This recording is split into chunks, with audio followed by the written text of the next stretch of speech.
What you feed your mind is 10 times more important than what you feed your body. I was listening to a Kevin Gates video, and I don't know if you guys like Kevin Gates or not. I think he's funny as hell. His music is all right, but he had an interview, and he said, I can't respect an overweight preacher, or something along those lines, where he just can't respect overweight preachers, because how can you preach someone to take care of themselves when you yourself don't take care of your own temple that God gave you?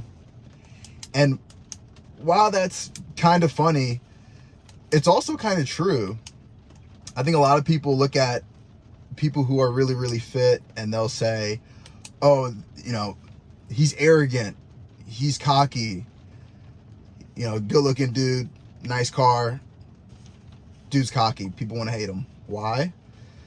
Because it triggers an insecurity, but it does that because you're confident in the temple that you've built, right? And the only reason you've built that temple is because you had enough mental discipline to get in shape, right? You put the right foods in your body, and the outcome of it is you're in shape. So you have some sort of discipline. And that in itself, Dan Martell says it all the time. He talks about like the bicep vein. He says it's a status symbol. And I'm 100% on pace with him. People will judge you. And this is just science. This is all facts. People will make 12 judgments about you within the first second of seeing you. 12 judgments. Do you think your appearance is not going to be one of those 12 judgments? Think about that. So obviously taking care of your body is super, super important, right? You guys have seen my channel. You guys have seen like the content that I post. I try to provide as much value for you guys to take care of your body. But one thing that I care about more than taking care of your body is taking care of your mind. And I released a docuseries on Instagram, and I haven't released it on YouTube yet, but it's coming after I release all the episodes. And on the opener of the series, it's called Power of the Mind. I talk about a concept, and the concept is every action starts with a thought. Your thought becomes a vibration, right? You see it in your mind first. You think about it in your mind. You focus on it. What you focus on grows.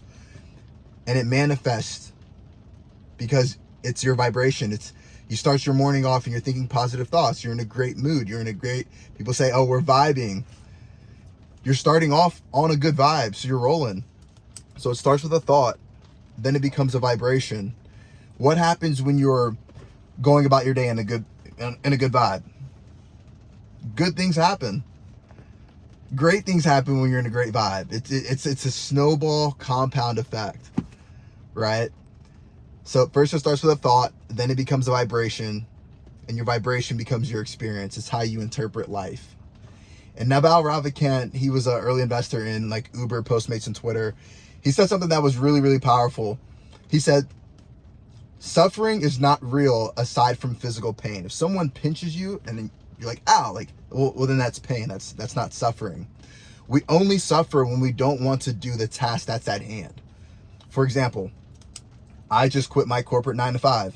I was in tech sales at the largest research and advisory company in the world. If you know, you know. And I couldn't stand it. I didn't like research, not to get into them too much, but I didn't like the corporate politics. I didn't like, oh, how was your weekend? What do you got planned this weekend? You sit on all these all hands calls and they're all complete, bullshit. I hated the corporate life. It was not for me. I've done sales. I've done door-to-door sales with solar, making 30, 40, 50 grand a month, making outstanding money. And to go from making tons of money doing that into what most people would consider, oh, you're working at a prestigious company, right? Tech sales. It sounds so like, dude, you're in this tech sales job, like you're the man. And I hated it. But not everyone at that company hated the job. Some of them actually enjoyed having those routine conversations of how's your weekend, or taking a shitter for 20 minutes and then saying, oh, you were in the bathroom for a long time. Some people actually enjoy that. Not me. I couldn't stand that shit. Like, bro, like, why are you watching what I'm doing? Why are you all up in my business? Like, I'm here to work and make money. I don't give a fuck to tell you about what I have going on this weekend. I'm training and I'm building my business so I can get the fuck up out of here. That's what I'm doing this weekend, bro. So that experience to me was suffering. And when I would wake up, and I was hybrid, so I would go into the office 2 days a week. On Tuesdays and Thursdays, my first thought in the morning was, oh my God, I have to drive with Dallas traffic. I have to drive an hour to work, maybe sometimes an hour 30. Like, my first thought, very first thought when I got out of bed, oh my God, I gotta make this hour and a half drive there. Gotta drive an hour and a half back. Gotta drive 20 minutes to the gym after. Like, this is going to be a day. And my vibration would be extremely low. And I get to the office and I'm surrounded by people that, are completely in a different headspace than me. Like, completely satisfied with their base salary and their little commissions that they get, once a quarter, maybe once a year, right? And I just saw it and I was like, I was suffering for so long. I suffered doing that for over a year. Up until literally yesterday, I put in my notice to quit. And I have nothing planned up. Like, nothing. Absolutely nothing lined up. I was suffering so much going to that job. I hated it. Toxic management. Not going to get into that. Different story. But it was an experience I suffered so much. And for what? So that I can pay my mortgage on my house? I'm suffering all day just to live?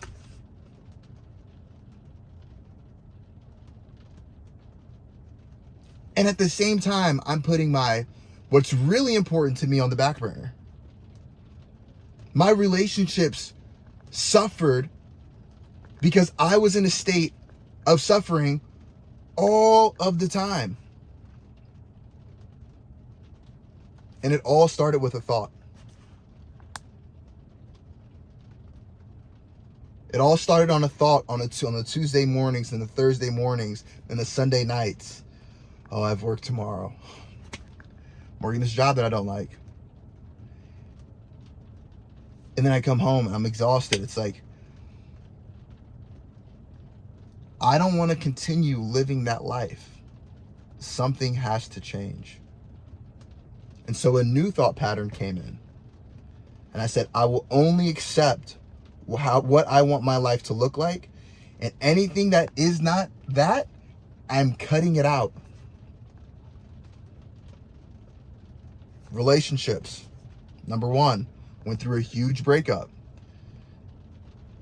My former partner went online, huge social media following, slandered me to death. False statements, sending people after me. I'm not even going to get too deep into it. Psych ward.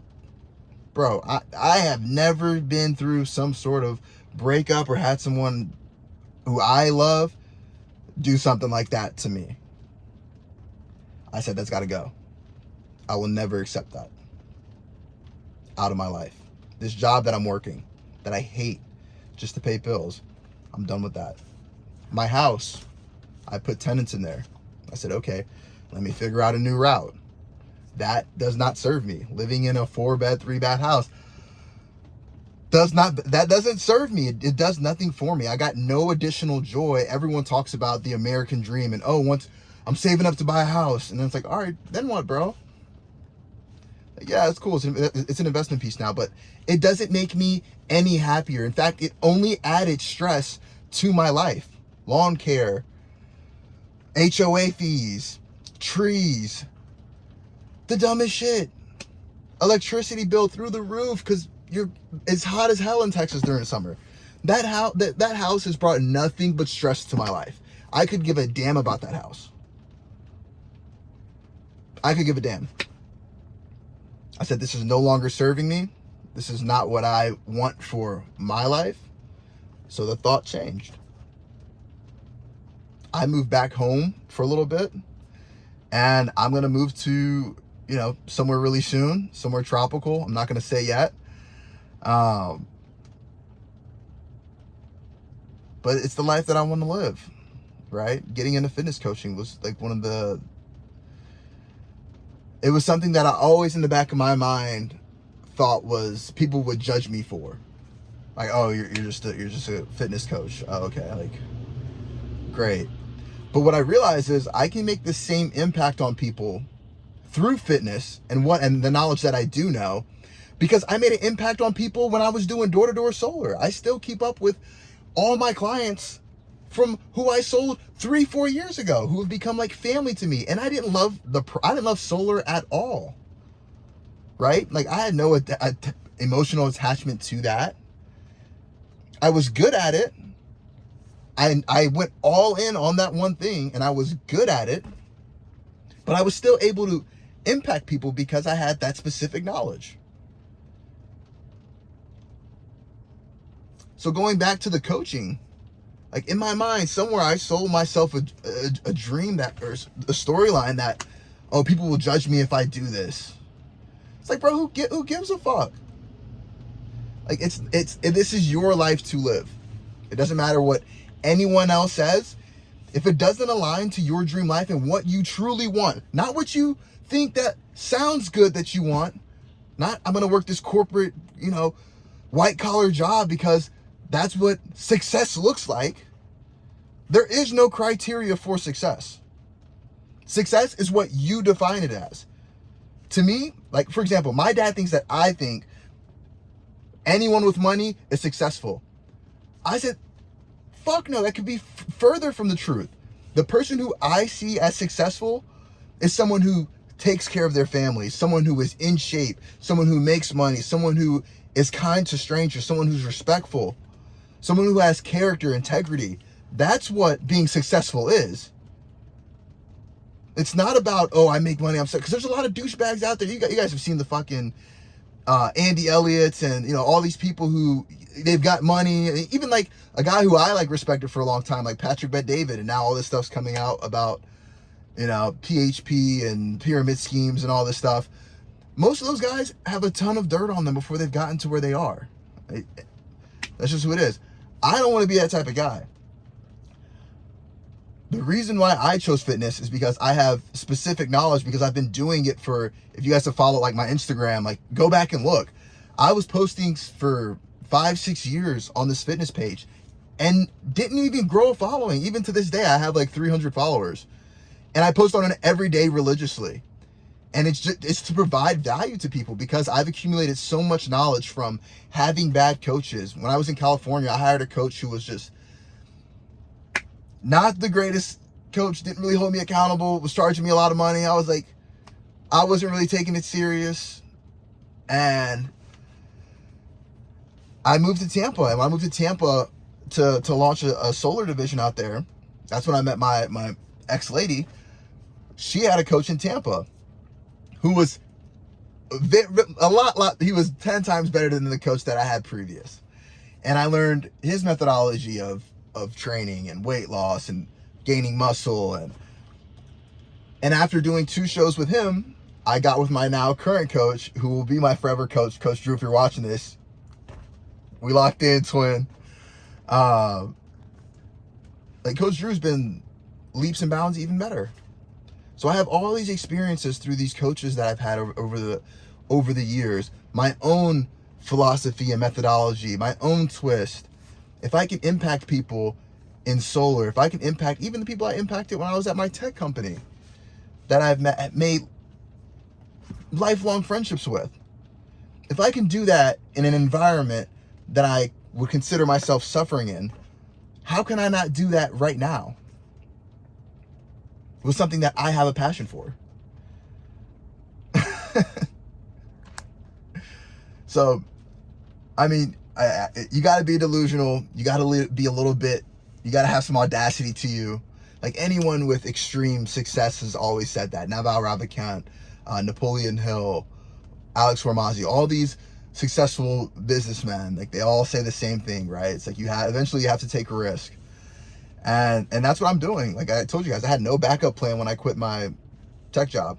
Right now, it's just coaching. I'm going all in.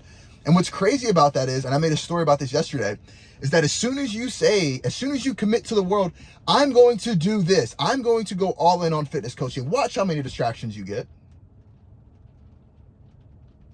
Watch how many opportunities come your way. Opportunities that you've been waiting for. Girls. Pleasure. You are going to be tested. As soon as you say it out, try me. Try it. Say what you truly want. Not what you're settling for, what you truly want. Say it out loud and watch how many distractions come your way. Because the universe will never let you level up until you are truly ready. Because if you're not ready at level 1 and you want to get to level 10, if you jump to level 10, you're going to get kicked right back down to the bottom. You will be exposed. So until you're ready to pass level 1 problems, until you're ready to face yourself and say, okay, I've got some work I got to do. I've got some things that I got to cut out. Recently, I just cut out one of my vices. I said, oh, when I run out of it, I'm just going to stop, I just won't get any more. I threw all that shit away. I was like, I'm no better than the people that I'm trying to serve with their health, and saying, when they say, oh, I'm just not ready to commit now, I've got a vacation coming up, or I've got this coming up. I'm no better if I don't do the same things that I'm telling them they need to do. The universe is not going to let me level up until I'm truly the person that's ready to go to the next level. Until my character is at a place where I can be at the next level and sustain at that level. And then when I'm there's going to be a whole new set of challenges. It's like, all right, I mastered level 1. I'm a level 1 boss. Now I'm a level 2 beginner. Now I got to go through another jump of characters to become a level 2 boss, and a level 3 beginner. All the way up. And this might take years. It might take 10 years. It might take 15 years, 20 years. I'm reading a book right now called The Lean Startup. It's about, startup tech companies and how they are traditionally ran. And the Lean Startup is taking a different approach to building a business, right? The term lean meaning cutting all the fat, right? But one of the main points in the book is that you have to have feedback loops, is what the author calls it. So he's saying whenever you're building a product or whenever you're doing anything in life, you first have to build, right? You have to build a product. You have to build a physique. You have to build a relationship with, your spouse, your significant other. After you build, then you have to measure, right? So certain metrics in place. Once I've built the physique, okay, I'm training 5-6 times a week. All right, let me measure my progress, right? After you build, then you measure, and then you learn. And the quicker that feedback loop, and you have to implement it. Because after you learn, you have 2 options. You can either, 1, pivot, or you can continue going down the course of action. And as we all know, insanity is doing the same thing over and over again, expecting to get a different result. And so many times that's looked at in a negative way. But when you get to something that's actually working, it's not insanity. It's not crazy. It's just what's working, and you repeatedly do the same thing over and over again. And so you can pivot, or you can continue on the path if you struck gold. And so you can implement these feedback loops and collapse timeframes in different areas of your life, whether it's relationships, whether it's fitness, whether it's your career. Okay, what am I building? How am I measuring success? And how can I learn in the quickest time frame possible? How can I shorten these feedback loops so that I don't have to suffer for extended periods of time, right? So, man, be careful what you tell yourself. First, it becomes a thought, then it becomes a vibration, then it becomes your experience. And so, if we don't want to keep repeating the same things over and over again, we have to change our thoughts. If we're not happy with our physique, if you're not happy with your physique, if you're not happy with your career, If you're not happy in your relationship, change your thought. Watch your vibration follow. And your experience, naturally, will be the byproduct of it. So, man, that was a good first raw talk, and I hope you guys come back for more. I mean, these are just my thoughts, expressing it to the world. I have these conversations with my boys all the time, and so I feel like you guys are, maybe my boys, hopefully my boys, or just, can gain some sort of value from what I had to say today. And I look forward to seeing you guys on the next one. Don't forget to like, comment, subscribe. Peace, YouTube.